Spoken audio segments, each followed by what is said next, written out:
అయ్యా సర్పంచ్ నువ్వురా నువ్వు ఒక నిలబడుకున్నావురా రాడా ఏమయ్యా క్రిస్టియనా సరే ఎందుకని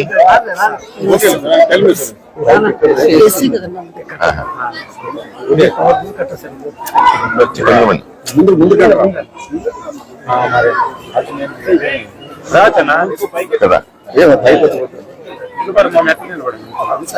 మనం సర్పంచ్ కూడా మనం నిధులేస్తా ఉన్నాం నేరుగా నరేంద్ర మోడీ. పార్థసారథి గారు, హలో పార్థసారథి గారు, మీరు పెట్టిన లింక్ చూశాను సార్ నేను. అలాగేనండి సార్ మీరు నోరు జారి అన్నారా లేకపోతే ఏ విధంగా అన్నారు?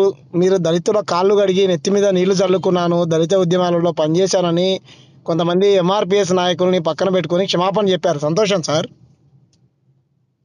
సార్ చెప్పండి నేను ఒక సామాజిక ఉద్యమకారుని తెలంగాణ నుంచి మాట్లాడుతున్నాను. నా పేరు తెలంగాణ శ్యామ్. మీకు 20 సార్లు కాల్ చేశాను సార్, మీరు ఎత్తట్లేరు. మీ మీద మాకేం వ్యక్తిగతంగా కోపం ఏం లేదు సార్,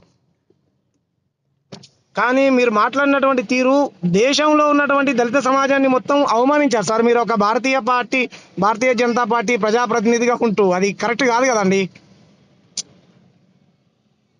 పరసార్ గారు. విన్నాను సార్, థ్యాంక్ యూ.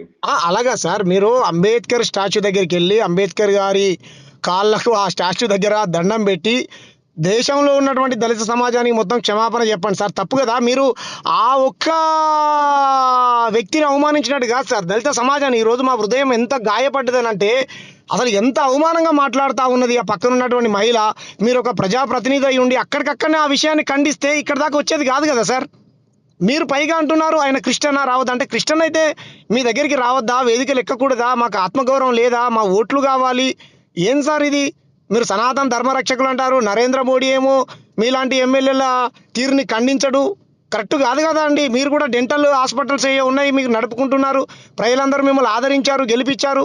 ఇది కరెక్ట్ కాదు సార్. మీరు క్షమాపణ చెప్పి మీరు రాజీనామా చేయాలి కదా సార్. క్షమాపణ చెప్పి వదిలేస్తే సరిపోదు కదా సార్.